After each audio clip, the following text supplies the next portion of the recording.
Ang Aklat ng Roma Kabanata 4.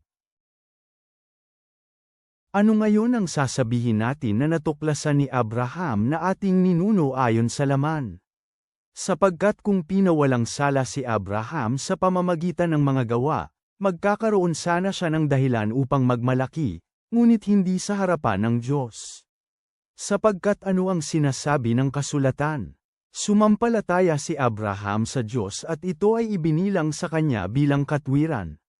Ngayon sa kanya na gumagawa, ang bayad ay hindi maibibilang na biyaya, ngunit isang kabayaran. Ngunit sa kanya na hindi gumagawa na sa halip ay sumasampalataya sa kanya na nagpapawalang sala sa mga mas-asama, maibibilang na katwiran ang kanyang pananampalataya. Nagpahayag din si David ng pagpapala sa taong ibinilang ng Diyos na matuwid na walang gawa. Sinabi niya, pinagpala ang mga pinatawad sa kanilang mga katampalasanan, at ang mga taong natakpan ang mga kasalanan. Pinagpala ang tao na hindi bibilangin ng Panginoon ang kanyang kasalanan. Kung gayon, ang pagpapalang ito ba ay inihayag sa mga taong tuli lamang, o pati na rin sa mga hindi tuli? Sapagkat sinasabi natin, ang pananampalataya ay naibilang kay Abraham na katwiran. Kaya nga, paano ito naibilang? Nang si Abraham ba ay tinuli na o hindi pa? Hindi sa pagtutuli, kundi sa hindi pagtutuli. Tinanggap ni Abraham ang tanda ng pagtutuli. Ito ay tatak ng pagkamatuwid ng pananampalataya na mayroon na siya nang siya hindi pa natutuli. Ang bunga ng tandang ito ay siya ang naging ama ng lahat ng nananampalataya, kahit na hindi sila ay nasa hindi pagtutuli.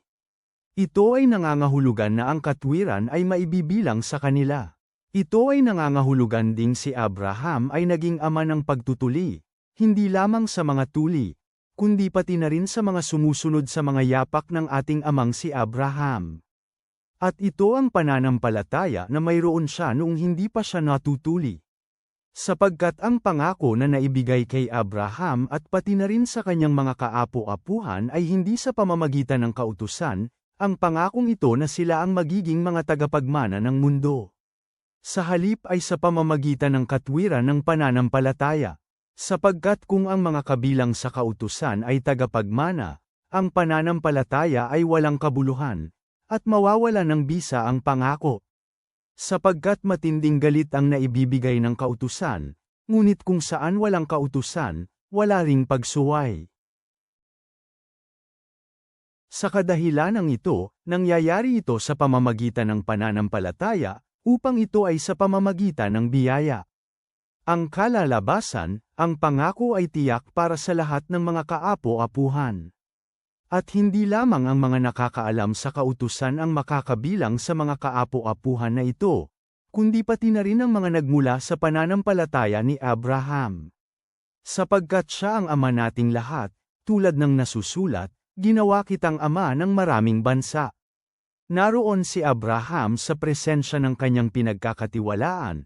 Iyon ay ang Diyos, na nagbibigay buhay sa mga patay at lumilikha sa mga bagay na wala pa. Sa kabila ng lahat ng mga pangyayari, nagtiwala ng lubusan si Abraham sa Diyos para sa hinaharap. Kaya naging ama siya ng maraming bansa, tulad ng sinabi, magiging ganoon ang iyong mga kaapo-apuhan.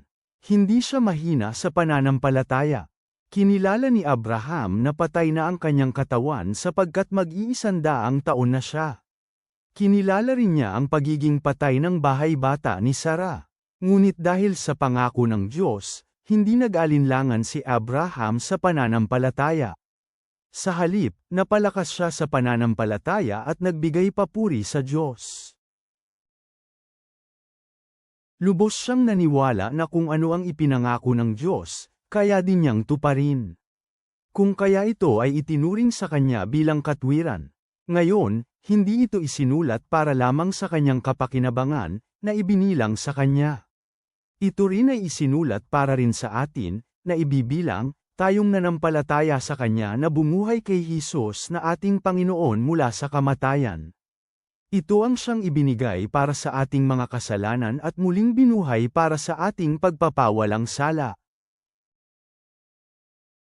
Ama naming nasa langit, Kami ay lumalapit sa iyo nang may pasasalamat sa kaloob ng pananampalataya na nagbibigay katwiran sa amin, tulad ng ipinakita ni Abraham.